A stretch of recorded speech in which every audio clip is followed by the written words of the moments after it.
Hello all, welcome to my channel. So ఈరోజు video ఏంటంటే, నాకు ఇంట్లో ఎక్కువ పనులు ఉన్నప్పుడు ఈజీగా వంట అయిపోవాలి అని అన్నప్పుడు నేనైతే ఇలా టమాటా రసం అయితే పెట్టుకుంటాను అనమాట. ఒక ఫ్రై ఏదైనా చేసేసుకొని ఇలా టమాటా రసం పెట్టేసుకొని తిన్నామంటే కడుపు అయితే ఫుల్గా ఉంటుంది. సో ఇంత ఈజీ అయిన టమాటా రసంని ఎలా పెట్టుకోవాలి ఏంటి అనేసి అయితే నేను ఈరోజు మీకు చూపిస్తాను, చూసేయండి. సో ముందైతే నేనైతే ఇక్కడ 6 to 7 టమాటాస్ అయితే తీసుకున్నాను అనమాట. ఇలా కట్ చేసుకోవాల్సిన అవసరం లేదు. నేను ఎందుకు కట్ చేశానంటే మేబీ ఏమన్నా కొన్ని పురుగులు ఉంటాయేమో అని చెప్పేసి అయితే కట్ చేశాను, నీట్గా ఉంటాయో లేదో అని చెప్పేసి. ఇంకా అలా కట్ చేసుకొని అందులో కొంచెం వాటర్ పెట్టేసుకొని కుక్కర్లో వేసేసుకొని విజిల్స్ ఒక 2 to 3 విజిల్స్ అయితే రానిచ్చేయండి, మెత్తగా టమోటాలు ఉడికేంత వరకు. ఈలోపు మనం ఇలా ఒక నిమ్మకాయ సైజ్ ఎంత చింతపండును అయితే తీసుకొని నానబెట్టి పక్కన పెట్టుకోండి. ఈలోపు నేనైతే ఇలా ఒక చెంచా జీలకర్ర, అలాగే కొన్ని మిరియాలు, ఇంకా కొంచెం తెల్లగడ్డ, అలాగే కొంచెం కరివేపాకు వేసుకొని కచ్చా పచ్చాగా అయితే నూరుకోండి.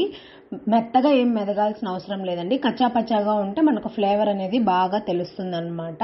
మంచిగా వాసన రావడానికి ఇలా అయితే చేయండి. అండ్ అలాగే మిరియాల ఘాటు అవంతా బాగా నోటికి తగలాలి అని అనుకున్నప్పుడు అలానే తిరగబాతులో వేసేయకుండా మనం ఇలా కచ్చా పచ్చాగా దంచి అయితే పక్కన పెట్టుకోండి.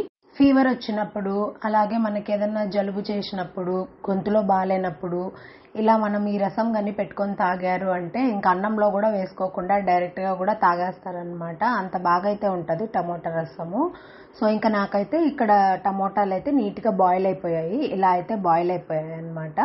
ఇంకా నేను వీటిని దించి పక్కన పెట్టుకొని అందులో వాటర్ అన్నీ ఒక సైడ్కి అయితే వేరే గిన్నెలోకి అయితే ట్రాన్స్ఫర్ చేసేసుకుంటున్నాను.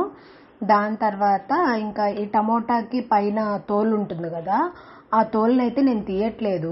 తీస్తే బాగానే ఉంటుంది నీట్గా, బట్ నేనైతే తీయట్లేదు. ఇంక ఇలా కొన్ని కొత్తిమీర కాడల్ని అయితే అందులో యాడ్ చేసి నీట్గా అయితే పప్పు గుత్తితో మెదుపుతున్నాను.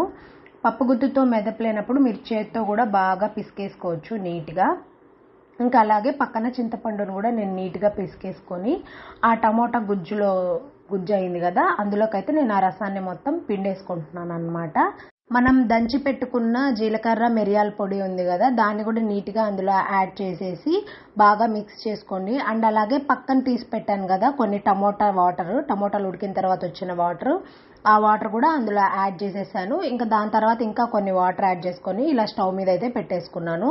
నేనైతే ఇక్కడ రాళ్ల ఉప్పు యూజ్ చేస్తున్నాను అనమాట, ఎందుకంటే రాళ్ల ఉప్పు టేస్ట్కి చాలా బాగుంటుంది. దాని తర్వాత కొంచెం పసుపు వేసుకొని ఒక పొంగు వచ్చేంత వరకు ఉడికించాలి. ఈలోపు నేనైతే పక్కన ప్యాన్ పెట్టేసుకొని ఇలా కొంచెం ఆయిల్ వేసుకొని అందులో కొన్ని ఆవాలు, అలాగే మినప్పప్పు, తెల్లగడ్డలు, కొంచెం కరివేపాకు, అలాగే ఎండుమిర్చి ఇవన్నీ వేసుకొని నీట్గా తాలింపు అయితే పెట్టేసుకున్నాను అనమాట.